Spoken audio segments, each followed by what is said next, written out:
अगला क्वेश्चन हमारा ये 31 अगस्त का है 2021 का। इसमें बोला कि if alpha plus beta plus gamma equal to 2 pi then the system of equation this is equal to, आज बोला है कि यूनिक सॉल्यूशन या फिर एग्जैक्टली ट्रू सॉल्यूशन। अच्छा, एग्जैक्टली ट्रू सॉल्यूशन तो आएगा नहीं कभी, क्योंकि हमारा या तो यूनिक आता है या फिर इनफिनिट नंबर ऑफ सॉल्यूशन आता है, ऐसे आता है, ठीक है, या फिर नो सॉल्यूशन। अब इसमें देखते हैं क्या होगा। ये मार्क करेंगे तो ना होमोजेनियस इक्वेशन है, और होमोजेनियस इक्वेशन में हम क्या पढ़े थे, अगर डेल्टा का वैल्यू 0 हो गया तो इनफिनिटली मेनी सॉल्यूशन होता है, और डेल्टा का वैल्यू नॉट इक्वल 0 होता है तो फिर यूनिक सॉल्यूशन होता है, दैट इज ट्रिवियल सॉल्यूशन होता है, जहां पे x y z तीनों का वैल्यू 0 हो जाता है। अब यहाँ पे हम डेल्टा निकालते हैं और देखते हैं कि डेल्टा का वैल्यू कितना आता है। लेकिन ये क्वेश्चन थोड़ा लेंथी हो जाएगा, ये क्वेश्चन में हमारा ट्रिगोनोमेट्री का काफी यूज होगा। डिटरमिनेंट तो है, साथ में ट्रिगोनोमेट्री का भी यूज होगा, क्योंकि यहाँ पे सारे कोएफिशिएंट्स ट्रिगोनोमेट्री में दिया है। तो let me write those 1 cos gamma cos beta, first row हो गया 1 cos gamma cos beta, then cos gamma 1 this one. अब हम इसको सीधे सीधे एक्सपांड कर लेते हैं, 1 into 1 minus cos square alpha, फिर minus cos alpha into cos alpha, minus cos gamma into cos gamma minus cos alpha cos beta. Simplify किए तो हमको कुछ ऐसा मिला, 1 minus cos square alpha minus cos square gamma plus this much minus this much. थोड़ा rearrange कर देते हैं इसको, 1 minus cos square गामा को हम sin square गामा लिख लिए, then your cos square alpha, then your cos square beta, उसके बाद 2 cos alpha cos beta and cos gamma. अब ना हम क्या करने वाले हैं, ये कॉपी पेस्ट, ये कॉपी पेस्ट, ये कॉपी पेस्ट, एंड ये जो है ना इसका फॉर्मूला है 2 cos अल्फा cos बीटा का फॉर्मूला होता है cos alpha plus beta plus cos alpha minus beta, cos gamma as it is.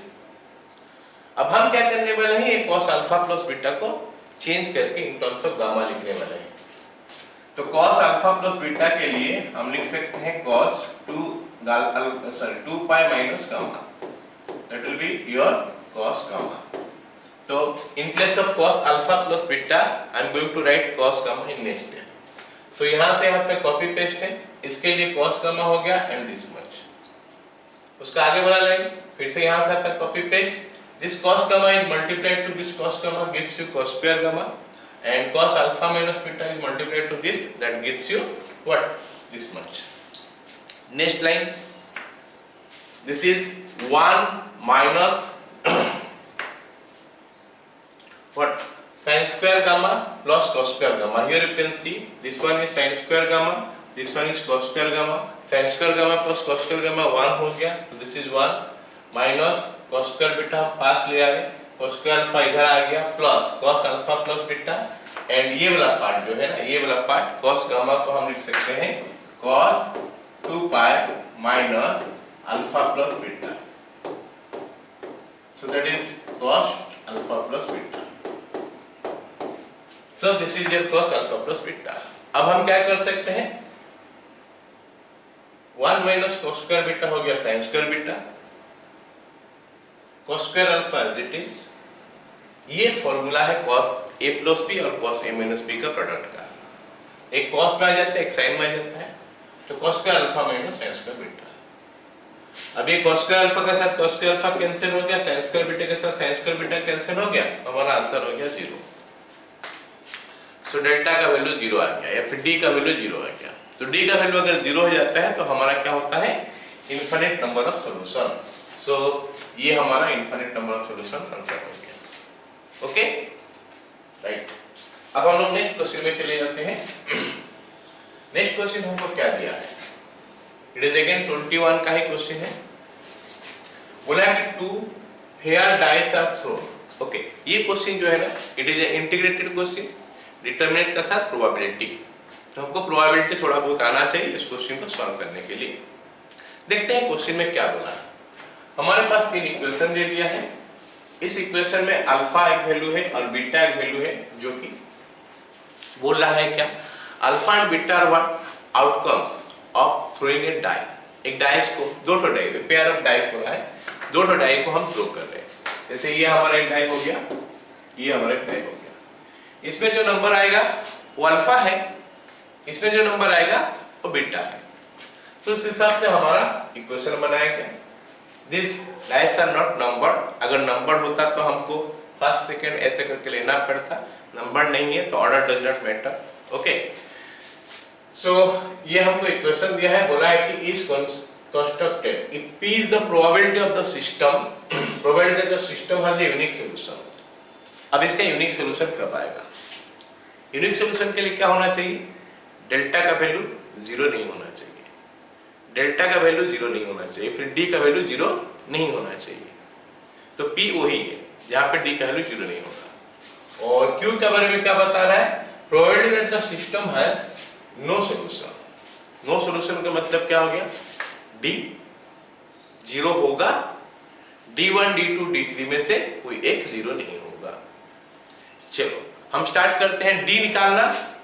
जब हम डी निकालेंगे तो हमको क्या मिलता है?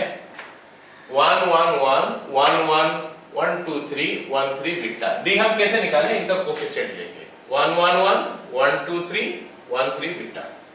तो ये हमारा डी का वैल्यू निकल गया। सिंप्लीफाई किए इसको, दो ठो कॉलम को जीरो कर दिए, C2 - C1 C3 - C1 करके दो ठो कॉलम को जीरो कर दिए ताकि हमारा एक्सपेंशन थोड़ा आसान हो जाए हमारे लिए। तभी इसका थ्रू में एक्सपांड किए तो b - 1 - 4 that is b - 5 beta - 5 निकल गया। फिर हम D1 D2 D3 निकालेंगे। अब उसका यूज करेंगे जहां पे हमको अल्फा और बीटा दोनों ना आ जाए। जैसे हम D1 निकालेंगे अगर, तो हमको क्या करना पड़ेगा? ये कॉलम हटा के यहाँ पे डालना पड़ेगा ये 5 अल्फा और 1। तो अगर ये कॉलम हटा के 5 अल्फा 1 डालना पड़ेगा तो फिर अल्फा भी इन्वॉल्व हो गया और बीटा भी इन्वॉल्व हो गया, तो हमारे कैलकुलेशन को थोड़ा वो लेंथी कर सकता है। सो I choose D1 D2 D3 में से वो चूज करेंगे जिसमें खाली बीटा रहेगा या फिर खाली अल्फा रहेगा। जैसे यहाँ पे खाली बीटा का तो हो चुका है डी। अब D3 निकालेंगे तो ये वाला कॉलम गायब हो जाएगा। तो हम D3 ही सिलेक्ट किए ताकि हमारा कैलकुलेशन थोड़ा आसान रहे। सो यहाँ पे D3 सिलेक्ट किए तो हमारा ऐसे आ गया, इसको सॉल्व किए तो हमारा ऐसे आ रहा है -2 alpha + 6। Now what to do? अब हम P के बारे में आ जाते हैं। P क्या है? P is probability that not 5 on 1 die, not 5 on 1 die मतलब इसका वैल्यू जीरो नहीं होना चाहिए। यूनिक सॉल्यूशन के लिए इसका वैल्यू जीरो नहीं होना चाहिए। डेल्टा का वैल्यू अगर जीरो हो जाएगा तो यूनिक सॉल्यूशन नहीं दे सकता। तो बीटा का वैल्यू 5 नहीं होना चाहिए।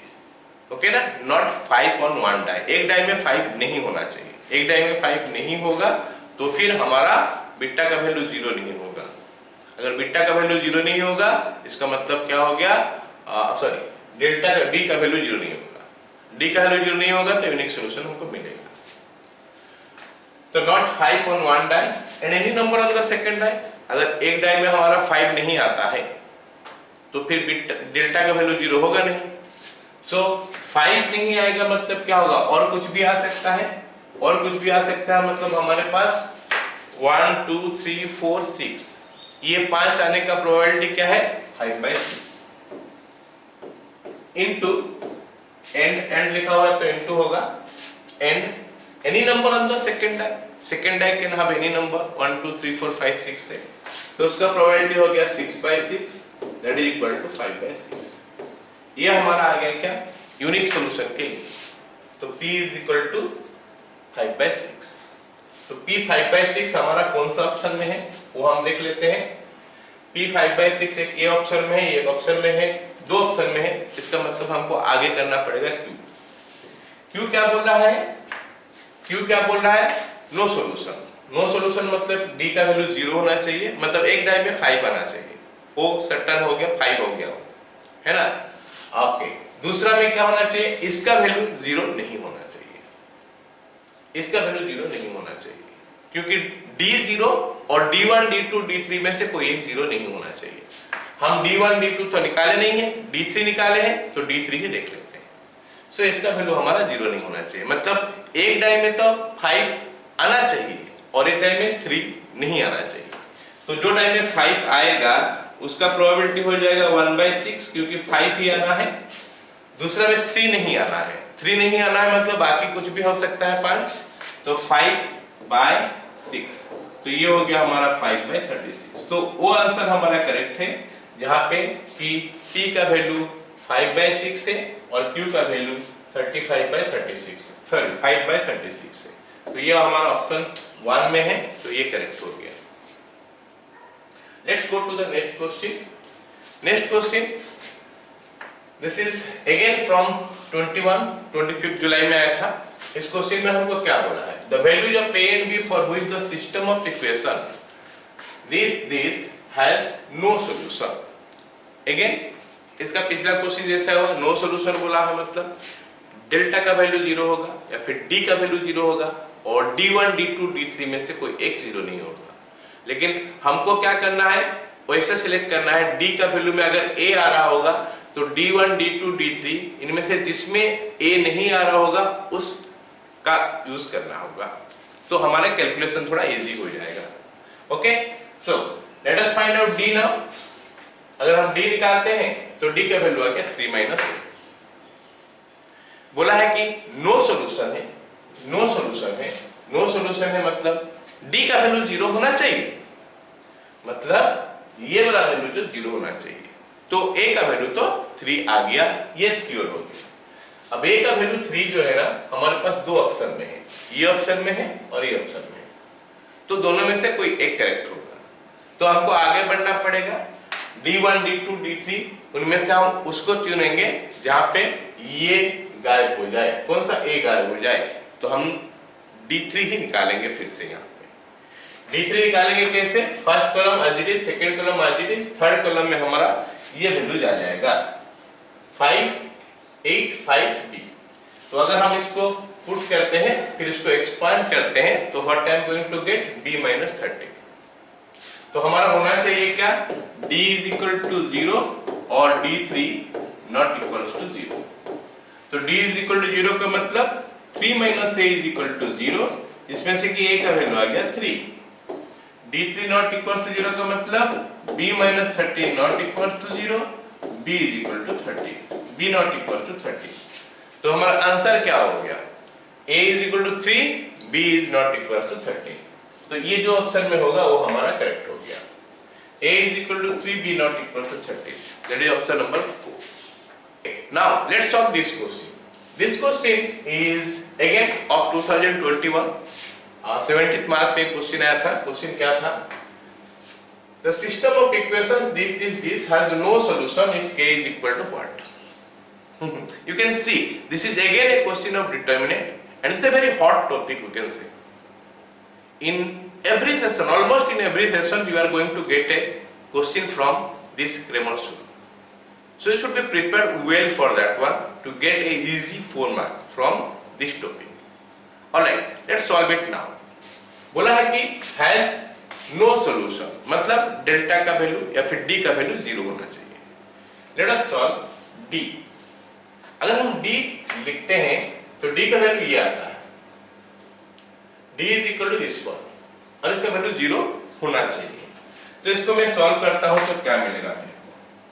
This implies हम क्या कर सकते हैं? डायरेक्ट भी एक्सपांड कर सकते हैं, लेकिन एक्सपांड करने से हमको एक क्यूबिक का इक्वेशन मिलेगा और क्यूबिक इक्वेशन सॉल्व करना थोड़ा डिफिकल्ट होता है in comparison to quadratic. So that's why मैं थोड़ा प्रॉपर्टी यहाँ पे यूज कर देता हूँ ताकि चीजें हमारे लिए आसान हो जाए। तो इसमें C1 changes to C1 - C2, C2 changes to C2 - C3 कर दिए, तो ये k - 1 1 - k 0 हो गया, सेकंड में 0 k - 1 1 - k हो गया इज इक्वल टू 0। अब इसमें से 1 k - 1 कॉमन, इसमें से k - 1 कॉमन, तो k - 1 का होल स्क्वायर आ गया बाहर, 1 - 1 0 0 1 - 1 and this much। One more thing is left here, only k का टर्म में है, एक्सपांड करेंगे तो सिंपलीफाई हो जाएगा। अगर मैं k - 1 का होल स्क्वायर बाहर रखता हूं और इसको एक्सपांड करके सिंपलीफाई करता हूं तो k + 2 आता है इसके अंदर, तो इसका वैल्यू 0 होना चाहिए। तो उसमें से हमको क्या मिला? k का वैल्यू 2 मिला, k = this implies k is equal to 1 और -2। अब k का वैल्यू अगर हम 1 डालते हैं तो ये तीनों इक्वेशन ना सिमिलर सेम हो जाता है, तो इसीलिए k का वैल्यू 1 तो नहीं हो सकता, ये आंसर हमारा नहीं होगा। k का वैल्यू फिर क्या होगा? -2। So that is our answer. तो स्टूडेंट्स, इस वीडियो में हम लोग